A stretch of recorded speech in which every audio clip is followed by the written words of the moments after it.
since 2004, yeah, I take medication from my doctor's prescription since 2004, and then until now, I noticed na,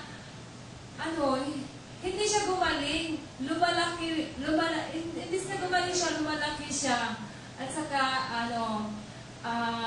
tumitigas siya, parang bato. Pero nung, nag-take ako ng Brain Power, Barley Juice, I took 1 sachet a day, half is in the morning and half in the evening. In 1 week time, I noticed na lumalambot siya. At saka yung mga side effects na may goiter na palaging makalpitit akong heart, yung tulog ko, 5 hours na, 4 to 5 hours. Ngayon wala na. Makatulog na ako ng 7 to 8 hours, at saka hindi na nagpapalpitit yung heart ko, at hindi na rin ako madaling mapagod.